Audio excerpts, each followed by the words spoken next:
हम ये चाहते हैं कि जो यहाँ से इन पानियों से बिजली पैदा हो रही है, इस पानी जो बिजली है ये हमें रियायती निर्खों पर दी जाए। और जो जिस पानी से पंजाब में, सिंध में गंदम पैदा हो रही है, वो आटा, वो गंदम हमें सब्सिडाइज दी जाए। और हम उस वक्त तक रोडों पर खड़े हैं जब तक हमारे ये जो जायज कानूनी और अखलाकी तलबात पूरे नहीं होते, हम अपनी जदोजहद से पीछे नहीं हटेंगे।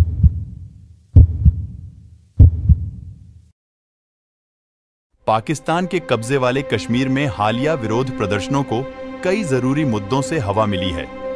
सबसे पहले पाकिस्तान में महंगाई पीओके के लोगों के लिए एक बड़ी चिंता का विषय रही है। अप्रैल 2023 में पाकिस्तान की महंगाई इतिहास में अपने उच्चतम स्तर पर पहुंच गई, जिससे लाखों लोगों के लिए जीवनयापन की लागत वहन करने योग्य नहीं रह गई। इस आर्थिक संकट के कारण पीओके के लोगों को 2 वक्त की रोटी के लिए संघर्ष करना पड़ रहा है। मुश्किलें बढ़ाते हुए पाकिस्तानी सरकार ने पीओके में गेहूं जैसी आवश्यक वस्तुओं पर सब्सिडी भी वापस ले ली है।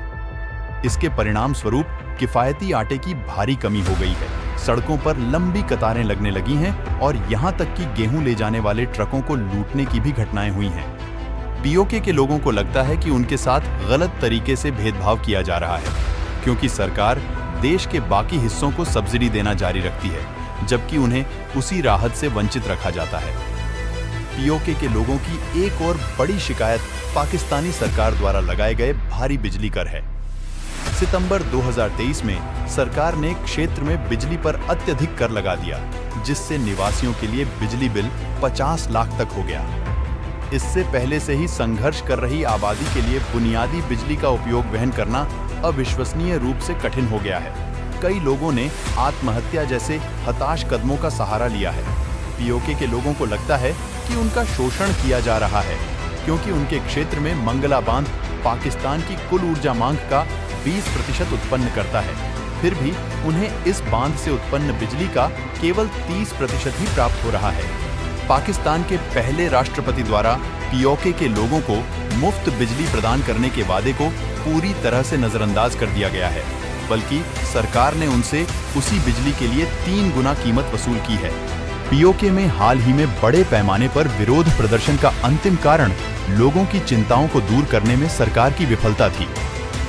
दिसंबर 2023 में जम्मू और कश्मीर संयुक्त कार्रवाई समिति ने क्षेत्र में एक बड़ा विरोध प्रदर्शन आयोजित किया था, जिसमें सरकार के सामने 3 प्रमुख मांगे रखी गई थीं। सरकार की ओर से त्वरित कार्रवाई करने के आश्वासन के बावजूद 2 महीने तक कोई ठोस कदम नहीं उठाया गया, जिसके कारण 10 मई 2024 को विरोध प्रदर्शन भड़क गया। प्रदर्शनकारियों का मानना है कि सरकार ने उनकी शिकायतों को लगातार नजरअंदाज किया है। स्थानीय प्रशासन शांतिपूर्ण प्रदर्शनों पर हिंसक कार्रवाई तक कर रहा है। अधिकारियों की इस कठोर प्रतिक्रिया ने लोगों के गुस्से और हताशा को और बढ़ा दिया है, जिससे विरोध प्रदर्शन तेजी से हिंसक हो गया है। पीओके की वर्तमान स्थिति इसके भविष्य के लिए 3 संभावित परिदृश्य प्रस्तुत करती है। भारत में शामिल होना। पीओके की आबादी का एक बड़ा हिस्सा अब खुलेआम भारत का हिस्सा बनने की इच्छा व्यक्त कर रहा है और भारत सरकार से हस्तक्षेप करने और उन्हें पाकिस्तान के उत्पीड़न से मुक्त कराने की मांग कर रहा है। इस भावना को भारतीय नेताओं के साहसिक बयानों से और बल मिला है, जिन्होंने पीओके की भारत में वापसी सुनिश्चित करने की अपनी प्रतिबद्धता दोहराई है। एग्रेसिव न हो, जान दे देंगे इसके लिए। क्या बात कर रहे हो आप? एग्रेसिव होने की क्या बात कर रहे हो? जान दे देंगे इसके लिए। पाकिस्तान के साथ बने रहना। हालांकि पीओके के भीतर एक पाकिस्तान समर्थक गुट भी है, जो प्रदर्शनकारियों की आवाज को दबाने और पाकिस्तान के हिस्से के रूप में क्षेत्र की यथास्थिति बनाए रखने के लिए काम कर रहा है। यह समूह स्वतंत्रता या भारत के साथ एकीकरण चाहने वालों की आकांक्षाओं के लिए चुनौती पेश करता है। एक स्वतंत्र कश्मीर बनना। पीओके में कुछ लोग ऐसे भविष्य की भी कल्पना करते हैं, जहां यह क्षेत्र जम्मू और कश्मीर की पिछली स्थिति के समान एक स्वतंत्र स्वायत्त इकाई बन जाए। हालांकि यह विचार आबादी के कुछ हिस्सों को पसंद आ सकता है, लेकिन पाकिस्तान और चीन के पड़ोसी होने के कारण भूमि से घिरे देश होने की व्यावहारिक चुनौतियां इस परिदृश्य के सफल होने की अत्यधिक संभावना नहीं बनाती हैं। अंततः पीओके का भविष्य अनिश्चित बना हुआ है। लेकिन चल रहे विरोध प्रदर्शन और पाकिस्तान के शासन से आजादी के लिए बढ़ती भावना से पता चलता है कि क्षेत्र की यथास्थिति अपरिवर्तित रहने की संभावना नहीं है।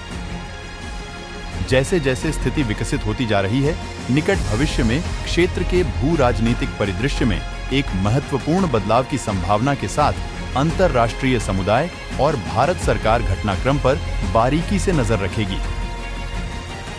मैं मनीष अब यहीं पर इस वीडियो को समाप्त करता हूं और आप सभी को धन्यवाद कि आपने अपना कीमती समय हमें दिया।